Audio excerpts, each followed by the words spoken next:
Awesome. Welcome, everybody.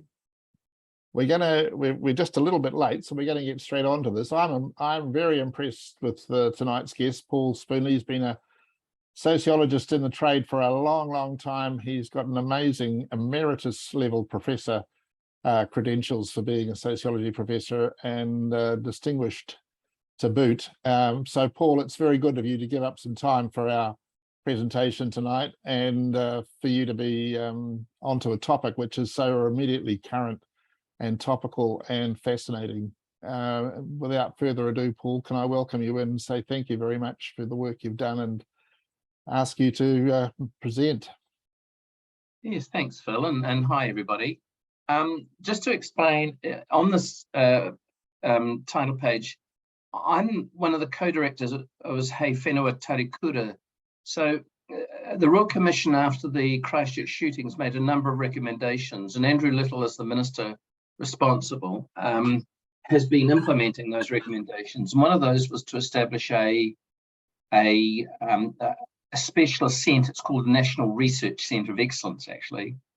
And so He Whenua Taurikura's full title is the National Research Centre on the, I can't even remember what it is, for countering for countering violent extremism.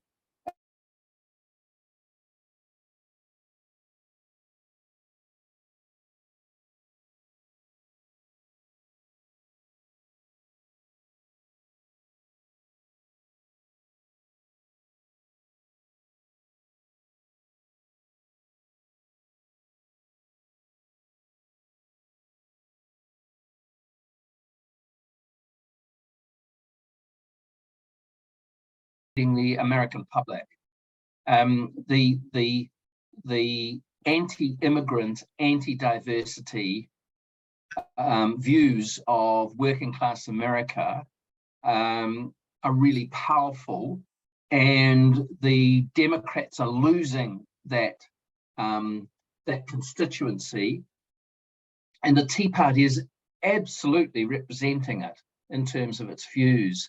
And I don't think anybody, well, I wasn't that, you know, I didn't know what to think, but I don't think anybody in that room really took Ali seriously. And of course now it's come through, and of course it's been combined with the sort of the tribalism and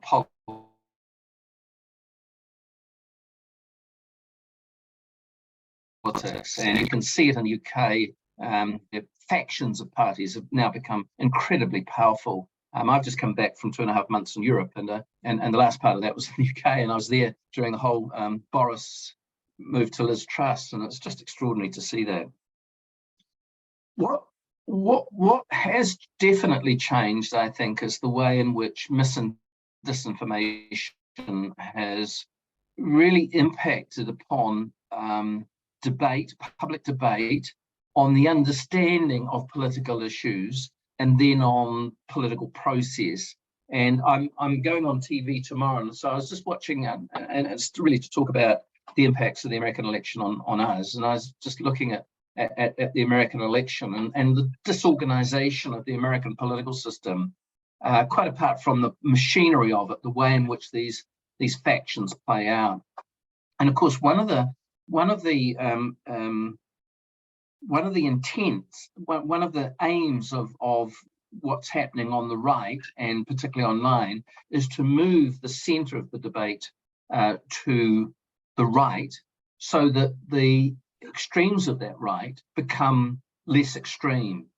And within that, you've got this clickbait algorithm impact in terms of you know, your Twitter feed or your Facebook or whatever platform you're on, of then feeding what it is that you seem to be interested in, but also exaggerating those extremist and elements. And of course, here in New Zealand, and with He Whenua Taurikura, what we're interested in, or part of what we're interested in, is then the radicalisation potential. And here I've got one of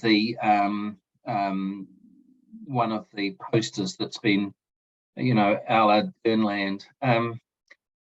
there's some work that's been done at the University of Auckland, and we had the He Whenua Taurikura hui last week, and one of the findings of that research is that we've got various conspiratorial and far-right strains and themes within New Zealand, but the finding that impressed me when Chris spoke about it was that even though misogyny has arrived as part of this aggressive online voice in New Zealand, and even though it's not one of the major ones in terms of volume, the misogynistic content of New Zealand is the most toxic in terms of its violence, in terms of its vitriol. The other thing which we've got to recognise is that the far right that I studied in the 80s, 90s, and after 2000 has actually been supplemented by new groups, and the alt-right, the alternative right, is one of those. And we've got a picture here of the Proud Boys who wear that uniform of black and yellow, the polo shirts, black and yellow polo shirts, and who've really since 2016 become a major part of American protest politics, whether it's the storming of Capitol or whether it's that Charlottesville rally. We really saw them, and the things that strike me when you look at the alt-right is that it's very much a function of the last 6 years, so since post 2016. So it's quite different in terms of the previous extreme right that I've looked at. But what it does do is that the online possibilities make it much more international. So you've got these new images. Now, I mean, there are various elements of this online world and of the views and the activities of the Proud Boys. So Islamophobia's really come to the fore. In the 80s and 90s, I would never have encountered Islamophobia on the radical right in New Zealand.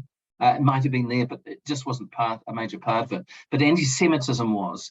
And so what you've got is a resurgence of anti-Semitism alongside this Islamophobic content and the misogyny, which is there. And it's had an international impact, really.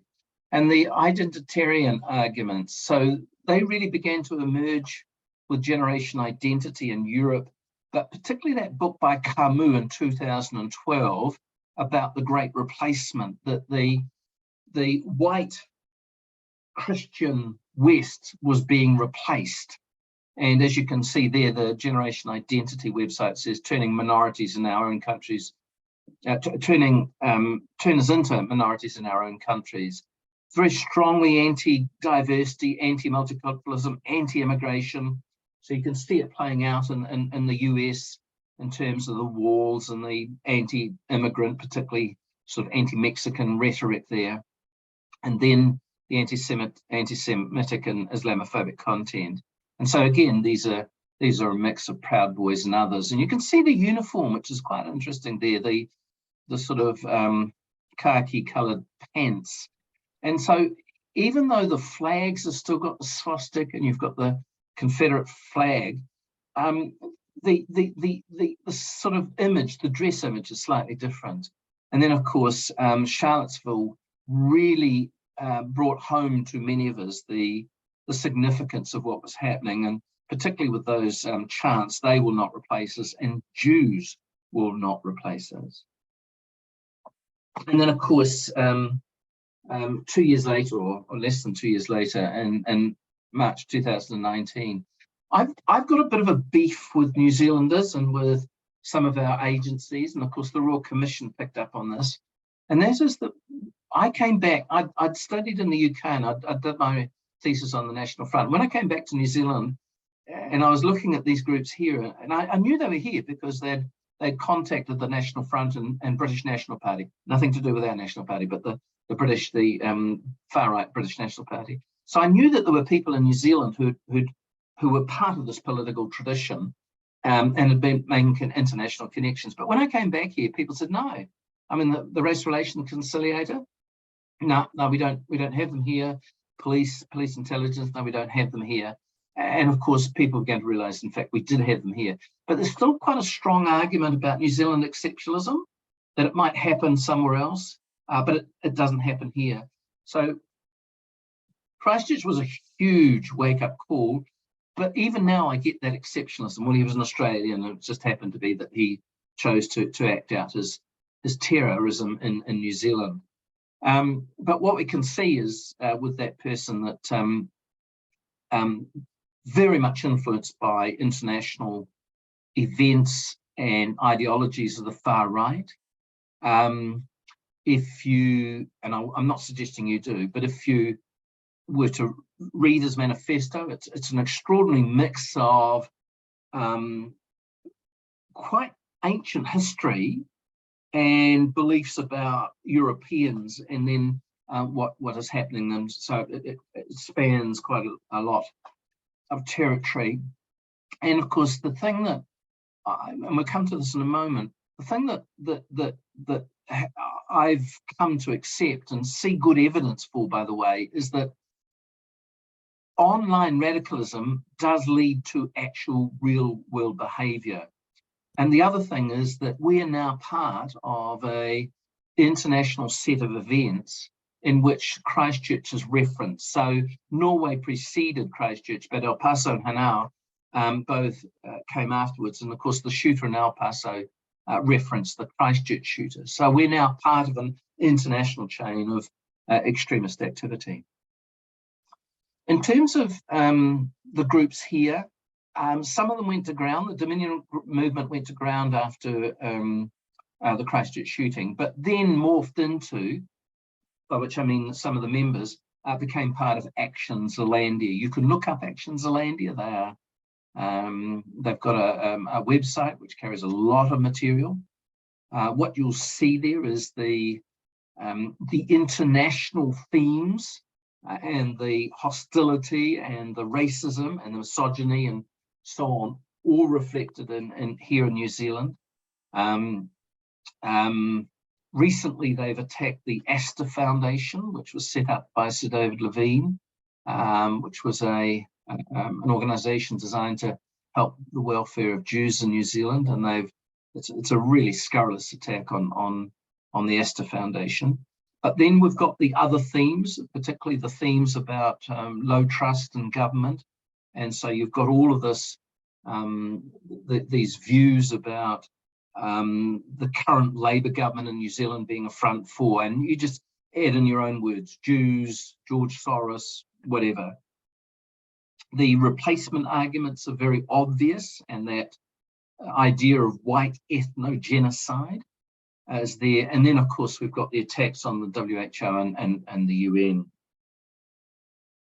Can I just stick with anti-Semitism? Because it's part of what I've been doing, and it's part of, I can claim a little bit of expertise in here.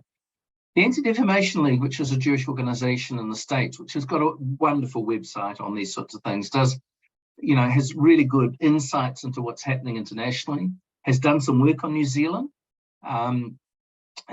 which is quite interesting. There's one or two things I'd quibble with, but you know, it's a really interesting thing. It keeps up with what's happening in terms around the world. But what they noticed was that the current wave of anti-Semitism really kicks off in 2017. So I'm sticking with that 15, 16, and then something happening.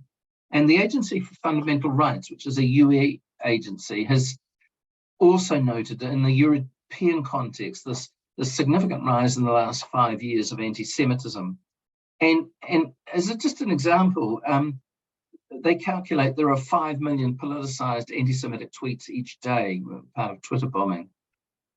And I assume that most of you will know this, but what I put up there in the right-hand corner is, so globalist becomes a code word for Jews.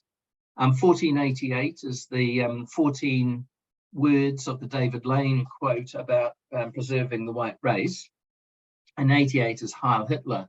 And why people in Christchurch with Philip Arp's vans, which had 1488 on them, I don't know why people didn't realize what it was saying. George Soros becomes the epitome of the Jew who is seeking to control the world and is doing things that are against a nation's interest. And just finally, the three parentheses to the right of George Soros.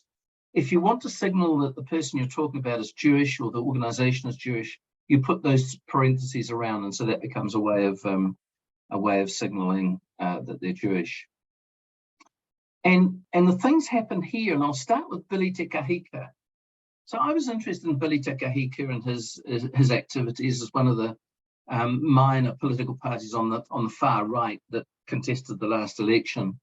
And there was a moment there in June 2020 when I was listening to a podcast of his, and they're very long, rambling podcasts. He's a very articulate, engaging sort of speaker, and you know, I spent 4 days up in Northland, and what struck me was that his billboards outnumbered the National and Labour billboards combined. I mean, it was, you know, it's quite extraordinary, the ground, the level of approval and interest and support on the ground in some parts of the country, particularly in Northland.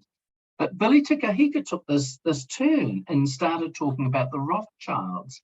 And from then on, he expands this to really buy into the idea that internationally Jews are trying to, I mean, it's the learned elders of Zion. It's very old conspiratorial views about Jews wanting to take over the world, and then they come to New Zealand. And so I've got some of the headlines there, as you can see, particularly in the parliamentary protests. And some of it's a little difficult to explain, the Jews Cinder stuff. You know, why? Well, I can guess, but it seems a strange combination because the Prime Minister has no Jewish background, no connection with the Jewish community, but, you know, there's clearly a view there. But you can see throughout the pandemic, this buying into anti-Semitism. Now, just to make it clear, there's also buying into Islamophobia, there's buying into misogyny. It's not, there are whole different strains within it, but just because I'm interested in anti-Semitism, you're getting this particular part. And so from then on, you've got this Billy Te Kahika and others beginning to then articulate anti-Semitism as an explanation for what they saw as government overreach and a government agenda in New Zealand. And there was no problem finding this anti-Semitism in the protests around. I didn't go to the parliamentary protests, I just saw them on TV, but I did visit a number of the anti-vax protests. So there's quite a big one in Picton, and I spent a bit of time wandering around there, and it didn't take you long before you found evidence of this belief that Jews were behind whatever. Can I just come to something which is going to obviously become an issue, and is becoming an issue, and that is that the Minister Kiritapa Allen signalled the other day that hate speech legislation would come before the House, and already we've got people beginning to oppose it and criticise it. So one of the things that is deeply problematic is that where are the boundaries, where do the lines lie when you're online in terms of what you can and can't say? There's not much you can't say at the moment. And so one of the things is to say, well, you know, we should identify unacceptable, not only behaviour, but speech. But that appears to be out of bounds for some politicians. And I chaired a group that was discussing these issues in 2017-18, and we were making some headway. We'd begun to think about hate speech and its implications. And by the way, when we talk to groups, the group that most were impacted by hate speech were teenagers in New Zealand. Yes, you know, communities, the Muslim community, Jewish community were impacted, but the one group that was really, I really felt for was the evidence that was provided by teenagers in New Zealand. And so, by the way, all that work came to a grinding halt when Lawrence Southern and Stephen Molyneux came here, and we had those protests at RTS Square around free speech. And so we just didn't continue with it. And then, of course, 2019 happened. I think there are some quite good definitions of what constitutes hate speech, and I picked out two: the Council of Europe, and then there's Facebook, and it centers on what Facebook here have called protected characteristics. So if you take defamation of a person, then is it possible to defame a group? And it's really that conversation that we're going to have in terms of hate speech and whether groups are attacked. Peter Tatchell, who you'll know is an activist, and he's making himself unpopular in Qatar at the moment with the Football World Cup coming up. But he's got some quite interesting things to say, and I agree with him in terms of this, that we really need to have a conversation about what constitutes hatred. So if we're going to talk about hate speech, what does that mean? He says it's causing offence or distress and an incitement to hatred, and it rather depends. And what about ridiculing or mocking someone's beliefs? And I would take someone like Sacha Baron Cohen here, and the way in which, you know, he has mocked American beliefs, and the way in which he's taken on identities and played out those identities in ways. And so, you know, does that constitute hate speech? I'm not sure it does, but it's a question. And then where do we draw the line between legitimate, robust criticism and satire and illegal criminal incitement of hatred? I'm just not sure whether we're going to get to that latter bit, criminal incitement of hatred. It's feeling at the moment as though any speech is okay, any speech online is okay, but we'll wait and see. And I rather like the Guy Body cartoon. So what I've been thinking about in the context of the work that we've done is the severity test. So the conduct of the speaker and the intent of the speaker, and then the danger to an audience in terms of the audience being incited. So there's an incitement provision there. I don't think there's a bad thing to do. I mean, we've used it in the past before. The only prosecution that's ever occurred in terms of hate speech in this country was in 1977, when two members of the National Socialist White People's Party put a pamphlet around Auckland letterboxes. It had Hitler with a quote about Jews, and then it had a picture of Christ and also a quote about Jews. And I think one of the quotes was by attacking Jews, I'm doing the work of the Lord. I can't remember the Adolf Hitler quote. And it was deemed to be offensive, and the two were prosecuted.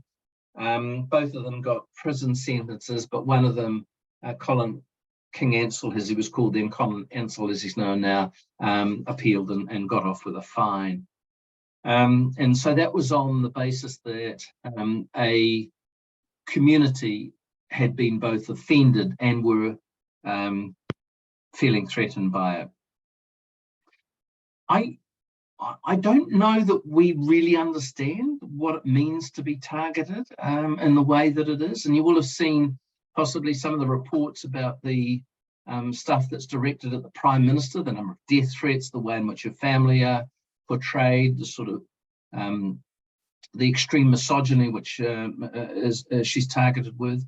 And I think that we do need action stations, and NetSafe have been good at this, but we do need to hear about the experiences of those who are targeted, because for most of us, you know, it's easy to say, well, what's the issue? And we really don't know in this country the extent of harmful and offensive speech. I mean, we get these peak activities like the killings and the terrorist killings and murders in Christchurch, but what else goes on in terms of our community, and how much of it is an issue? Now, what I can say is that the International Strategic Dialogue Group did some work for the Ministry of Department of Internal Affairs, And what they did was they compared people visiting far-right Facebook pages per 100,000 Facebook users. And in New Zealand, the number of those who are looking at far-right Facebook pages is double the rate of Australia. So it's a rate per 100,000, and it's triple the rate in Canada. And as we begin to get evidence, it does become quite alarming to think what's happening to New Zealand in terms of part of our political subculture. Can I say absolutely that there is a link, and I mentioned before, between online hate and hate crimes. And I also think there's a public health or safety issue in that it undermines, in this case I've said dehumanizes and marginalizes, but undermines the well-being of particular communities. And so is that something we should tolerate as a community? That's a question that I'm asking. I think what the US has shown is that as trust in institutions, whether they're the media, whether they're medical experts in the context of the pandemic, or whether they're politicians, what you get is an undermining of political process and trust. So we might not like the government that is in power on any given day. We might not like some of the politicians, and we might not like some of the media, but we shouldn't be saying that they ought to be tried and hanged because they are doing what they're doing, and what they're doing is something quite bizarre. So we do have an issue, an issue that's emerged over the last 5 years in terms of that trust in our institutions and the way in which extreme views are simply not subject to any checks and balances. And I suspect we're going to have a real battle to even discuss what all of this might mean in the context of hate speech. This is He Whenua Taurikura. This is me. This is what Joanna Kidman and I are doing. So this is our mission statement. Contributes to an Aotearoa where everyone is safe in our diverse identities by producing, coordinating research into countering and preventing terrorism and violent extremism, and to contribute to social cohesion. You might be aware that the Ministry of Social Development have just released a series of statements around social cohesion. I've got some issues with them, but it's good to see sort of positive, affirming community development, excuse me, alongside what we are doing. And the final thing is just to say that I was actually taught by Karl Popper briefly when he came back to New Zealand. He spent 7 years here during the war as a Jewish immigrant. He wasn't a refugee, came to New Zealand. He tried to convince New Zealand government at the time to take Jewish refugees. Unfortunately, our government was anti-Semitic, and our bureaucracy had some key people who were anti-Semitic. And so there was all this discussion about Jews not fitting with an Anglo-Saxon nation. And so, no, we wouldn't take refugees. But Karl Popper wrote The Open Society and Its Enemies while he was here in New Zealand. So one of the major books of the 20th century, and he's got a quote in there: "If we extend unlimited tolerance even to those who are intolerant, we're not prepared to defend a tolerant society against the onslaught of the intolerant, then the tolerant will be destroyed and tolerance with them." It's quite a dramatic quote, but I do think there are elements that we need to take note of to understand, and there are some policy and political issues which we need to address. So that's me. Well done, Paul. That was a mammoth effort. And we're open to questions now, people from the room. Yes. I know you'll notice, Paul, I hope you can take a breath for a minute and just have a little look through the chat. There are some questions. Oh, okay. Oh, no, I haven't. that you might like to choose to respond to. But yes, just while Paul does that, can I ask anyone from the audience if they'd like to put their hand up using the reactions clicker on the bottom? I can see Charles Hatfield. Have you got one, Charlie? Put your take off mute. You're on mute. Yeah. There you Now, go. I'm just very interested in, where do you draw the line between anti-Semitism Yes. and criticizing the Israeli government for their attitude to the Palestinians or their actions against the Palestinians? Because that's something I have sort of seen in British politics. Yes. With Jeremy Corbyn, etc. Yeah. And I Yeah. think the line is sometimes blurred. And The line is quite often blurred. It's not tended to be such a major issue in New Zealand, no. but certainly the IRA, the international IHRA have got a definition of anti-Semitism, which I am quite happy to buy into. But I think some of the examples that they then provide are problematic. And I think that line is quite often blurred, and we do get people posing issues in New Zealand as being anti-Zionist when in fact they're anti-Semitic. So I mean, I've referred to the code, the way in which codes are used before, but we do tend to get that as well as a way of, and if you look at the Billy Te Kahika staff, he's got this extraordinary patronizing approach, in which he says our Jewish brethren in the state of Israel, but then he goes on to then make some extraordinary claims about both Israel, but also about Jews, while pretending to be their friend. So it is problematic, and I quite accept that as a No, it's something I'm wrestling with, which is if you disagree with Israeli politics against the Palestinians, for example, the occupation of the West Bank, and the bombings in Gaza, is that anti-Semitic? No, not well, it depends on how you frame it, which was the point I was trying to make, but no, not necessarily. I mean, you can be critical of governments and what they do, and not necessarily being anti-Semitic, absolutely. That's my point. I think there should be a clearer distinction. Thank you. Yeah, thank you. Gary, you've got your hand up. Would you like to ask? Gary Sutherland? Yes. We live in a world in which we've got enormous challenges, and to organize society. And we've had a past in which there have been a number of conspiracies which have very seriously damaged societies. Climate change denial is just one of the many. So to assert that the world is controlled by a particular network of people, our Prime Minister is one of them, and this sort of thing, is not hate speech. It's asserting a particular framework of society that you think is very damaging. So, how, in that sort of framework, how do you define what you can and cannot tolerate? Yeah, and so if you're arguing that there's a sort of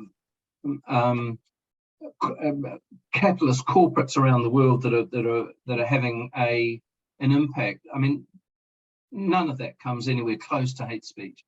But will you then begin to see a group of people as being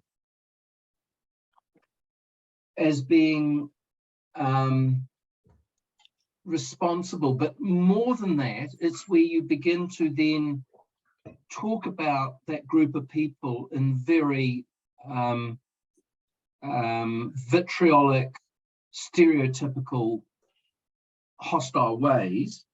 So it's not what their activity, but then talking about them as a people, as though because they're Jewish or Muslim, they are therefore like that. Then you begin to move into racism. Again, that's not necessarily hate speech, by the way. I mean, I think that's offensive, but it's not necessarily hate speech. But the hate speech is when you then begin to then say these people, like the people at Parliament, should be hanged. These people should not be citizens of this country or subject to the laws of this country, and they should be, and then you ... add whatever you can. So you then begin to move into threatening, offensive language, which then becomes, I think, a question of, does it become hate speech? So you've got gradations, and there's a whole lot of it which I don't like, but which I wouldn't never regard as being hate speech. And when Phil asked me about this, coming onto this, I thought, shall I give you examples of what I'm talking about?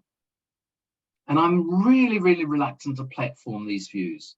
I mean, I showed you that image of Jacinda Ardern before, and that's as far as I will go. These are so offensive.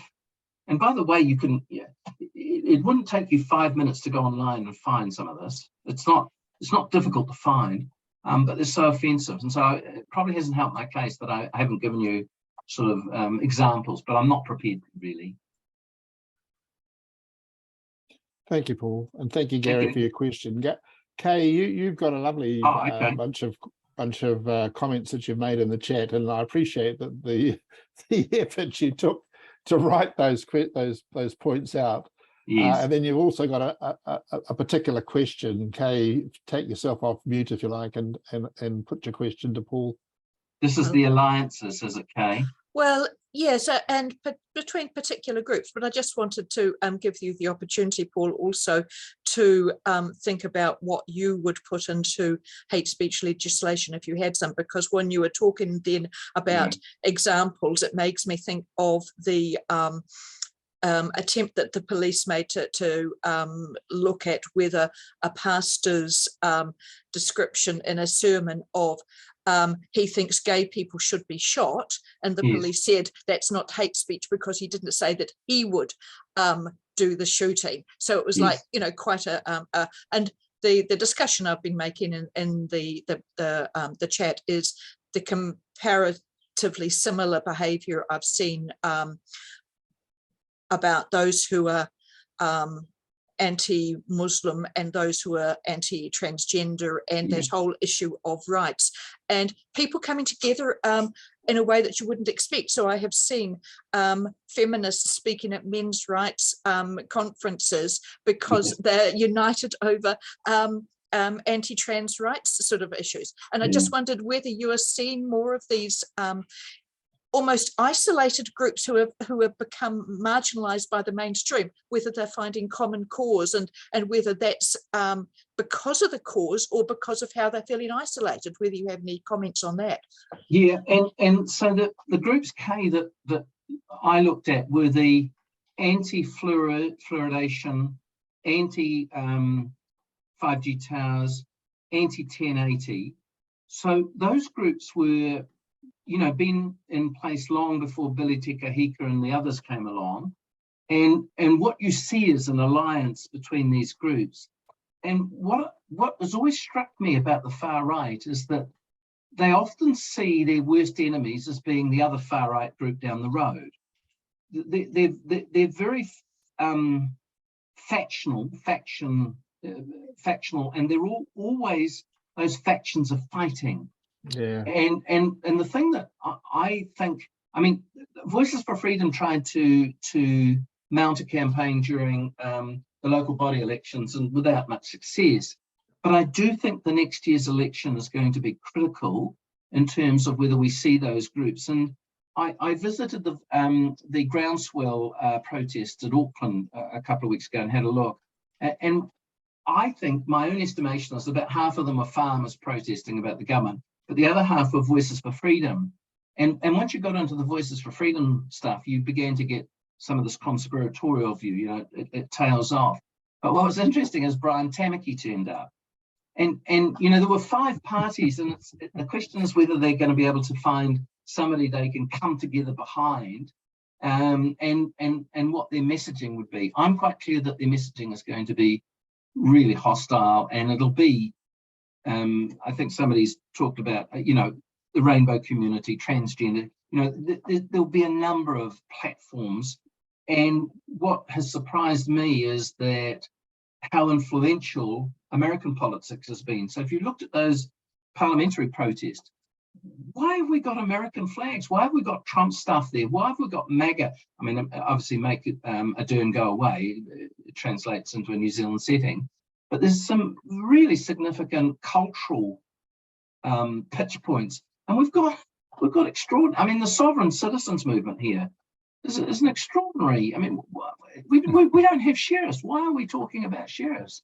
So it's some of it's a bit puzzling to me about how influential American politics, but some of those politics, so I would fully expect abortion rights, women's rights around abortion to become an issue. So I think we certainly have a platform in which you could align those groups. Whether those groups will align and what they'll do is going to be interesting. But I can just see, for example, next year that our current Prime Minister turning up and all her meetings being disrupted by groups who see her as the devil incarnate. And they really do believe that. And so we've got these really deeply conspiratorial views, and I just wonder what's going to happen. So 2023 election is going to be an interesting test point, really. Brent, you've got a question. Yes, kia ora, Paul. Brent? I'm very, very interested to draw a line between anti-Semitism and anti-Zionism, and Yes. I've got some interest in this. Yes. My daughter was the passport officer who actually spotted the Mossad attempt to subvert the New Zealand passport system. Oh, okay. Yeah. You may remember it some years ago, back in the Hillary Clark government, actually. Okay.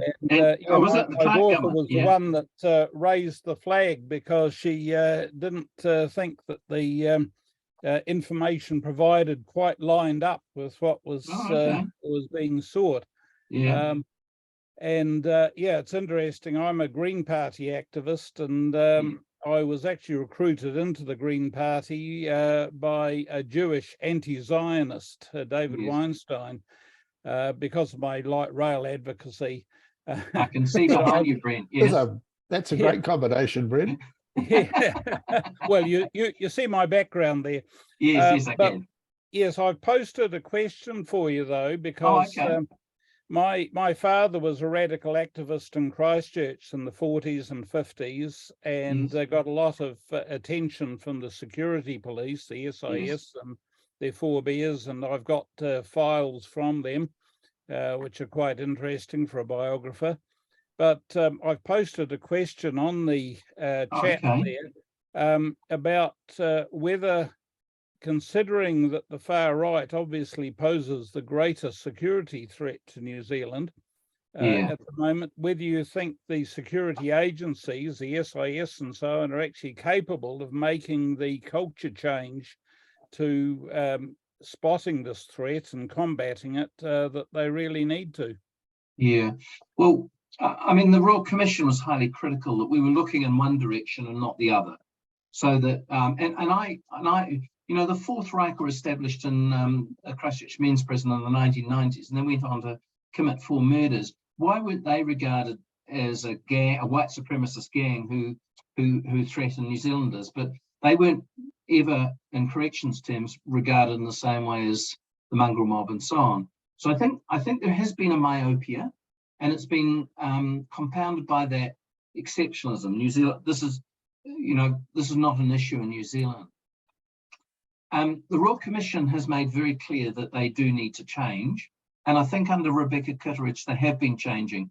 And the thing that I would push for, and I've talked to Rebecca about this, is that it would be good if we knew. You can't say because we're the SIS we're not going to tell you, the New Zealand public.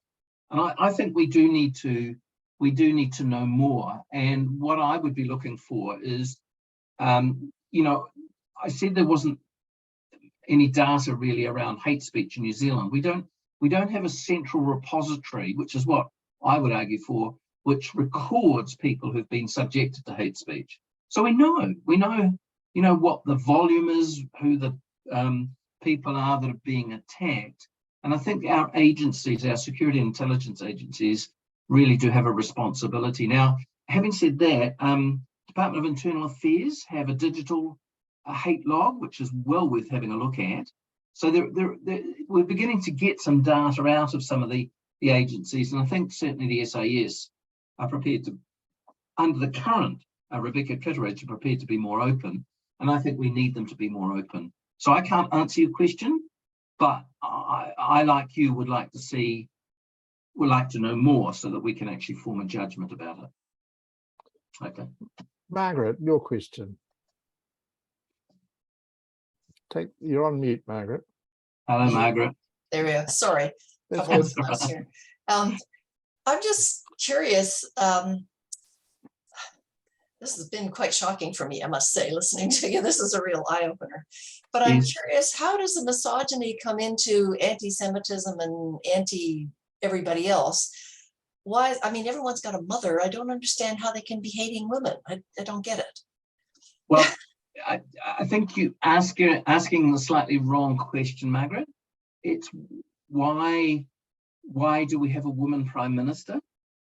And then that woman prime minister, female prime minister, was then head of a government which imposed certain public health measures on New Zealand, and that became the moment. And I think the misogyny is an issue for the far right around the world. So you'll see it in the States, and you can certainly see it in even in the former Prime Minister Trump and his views. But I think we in New Zealand have got a particular set of conditions and events and parliamentary representation which has come together. And so the misogyny, which would always be there, has ramped up. And when you look at misogyny around the world, New Zealand seems to have a higher level of misogyny. And that misogyny, as I said before, the evidence that's coming out from the University of Auckland is that it's much more toxic than other forms of hate speech at the moment. So we're at a particular moment, and the Prime Minister is definitely a lightning rod for all of this. Okay, thank you. Are there any further questions from the floor, from the room? You want me to answer some of the questions? Yeah, far ahead, Paul. You choose which way you want to go there. Yeah, okay. I've got a question for you, but we can come back to that. So I'm going back up through, and Tom says, isn't it the timidity to vitriol by the moderates? Yes and no.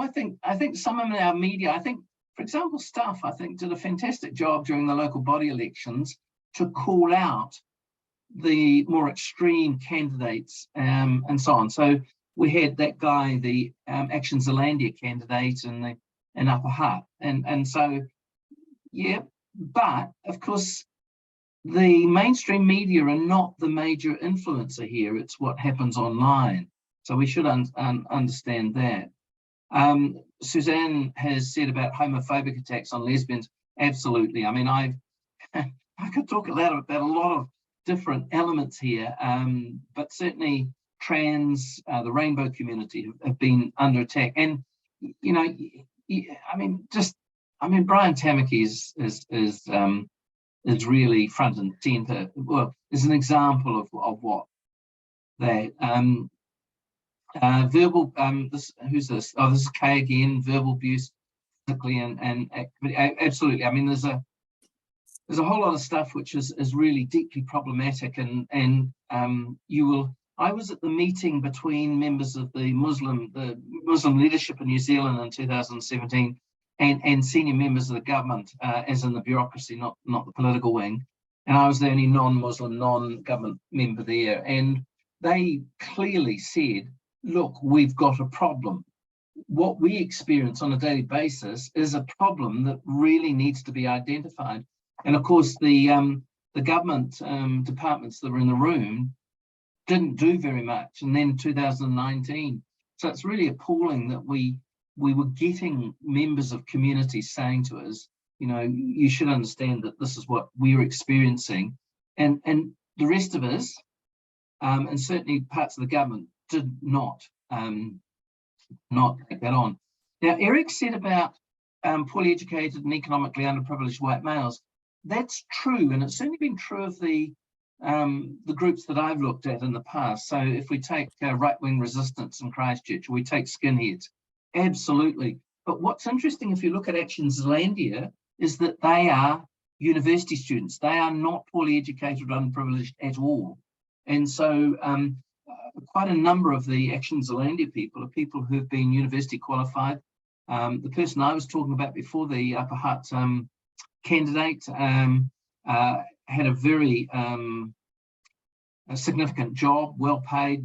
I mean, you know, so I think this current wave sort of is bridging that the economically underprivileged and poor whites, if you like, poor Pākehā, but also is coming across into some quite well educated. And if you look at some of the politics, you know, I mean, one of the people I'm tracking at the moment, just to see where she goes, is Suella Braverman in the UK, which she's got this whole thing about wokeness. So there's a real focusing in on the sort of culture wars for some very well educated people, and I think there are some alliances occurring across the lines there. This is Brent, is an extreme right a major threat to our national security? Brent, I think I've answered that, but I do think it is, and I think it is both in terms of threatening, of making some communities and some groups feel unsafe, and that their safety is always under attack, and that they themselves might be physically harmed in some way. But I do think that and that's why I think the 2023 election is going to be interesting. I do think it's going to be interesting to see whether or not our fundamental political values and systems are up to the challenge of these groups, because they certainly want to undermine the political system, and that I think is the major threat. And I do think it's something that we should follow, should have a look at it in terms of the state. TV series on QAnon, yeah, that's good, isn't it? And there's also a New York Times piece called Down the Rabbit Hole, I think, which is about QAnon. But if you look online for QAnon, there's some wonderful material about it. And you know, if you don't know, it's a really bizarre, you know, it's somebody who people believe was very high up in the security system of the American government, who broke the news that there was a group meeting in a pizza place that involved senior Democrats and who were involved in paedophilia. So right from the get-go, QAnon's entered some really bizarre territory, and you will see it here in New Zealand too. Some of the views around, you know, the Labour government and the Prime Minister being involved in child harm and paedophilia. I mean, it's you get there, Pizzagate, yeah, you get there really, really fast. Oh, what's your question? Yeah, my question was that I really appreciate the promise of the research unit, Paul. Yes. And I think one of the things you're going to find people will have a very deep interest, not just in the focus of your research, but also the methodologies. Yes. And yes. Would you like to just comment on what sorts of methodological profile you're looking to build for the unit? Because it's quite an interesting part of the problem. Yeah, sorry, Phil, I didn't mean to interrupt. Yeah, absolutely. And so, I mean, we're having a talk before the others came online about our respective tech skills.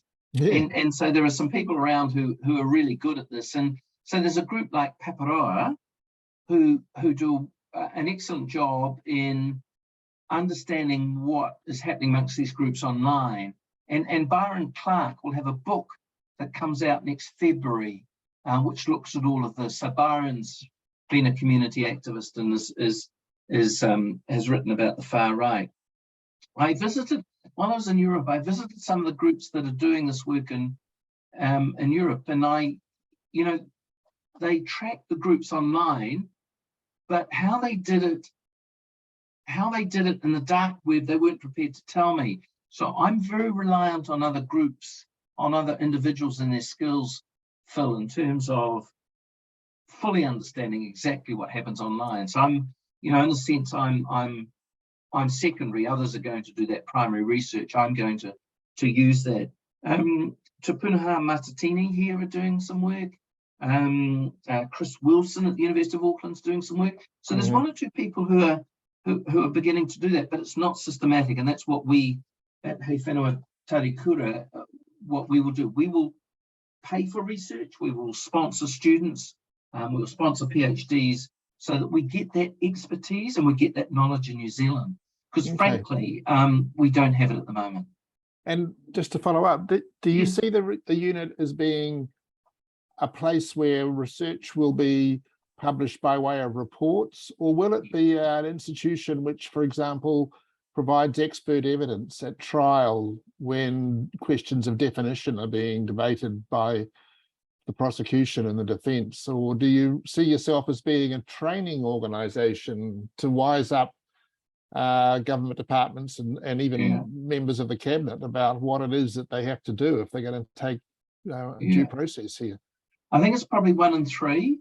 Yeah. So I'm an expert. I'm classified as an expert witness in the Australian Supreme Court system, and so I will certainly offer evidence in trials where right-wing extremists are being prosecuted in some way. But we do want to publish material, because we see ourselves as a place where we share information, and so people can go online and find out what the latest research is. And then, of course, we want to promote good research, and we want to build capability. So we need people in New Zealand who will do this research. Okay.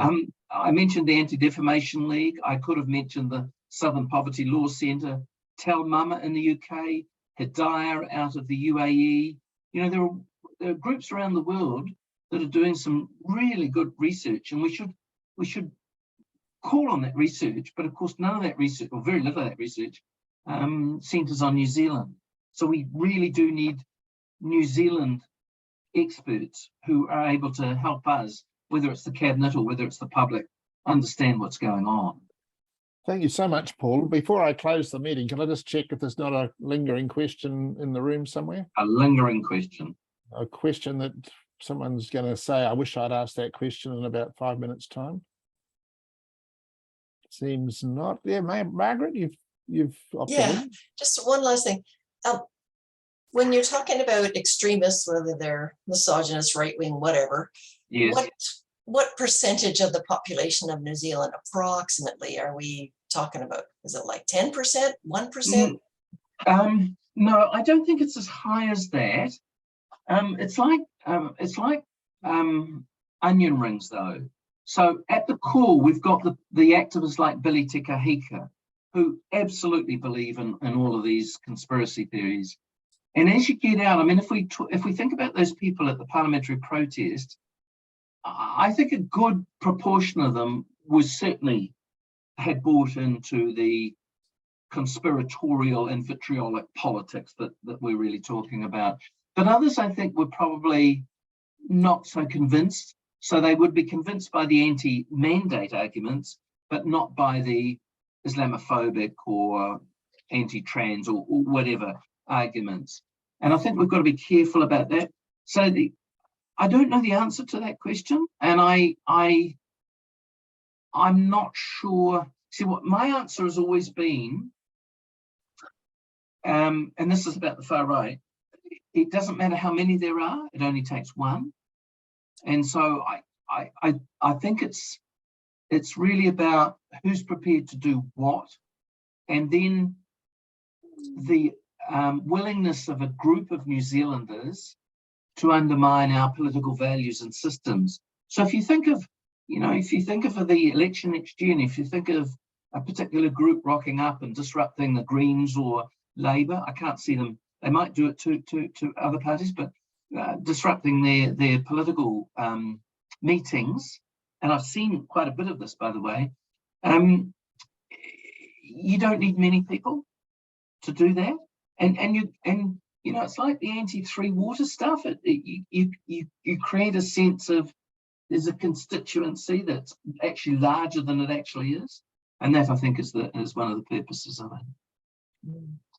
Yeah, 2%. I mean, somebody's just said 2% of the vote. That's yeah, that's right. I've lost the yeah, that's right. So at the elections, we were talking 2 to 3%.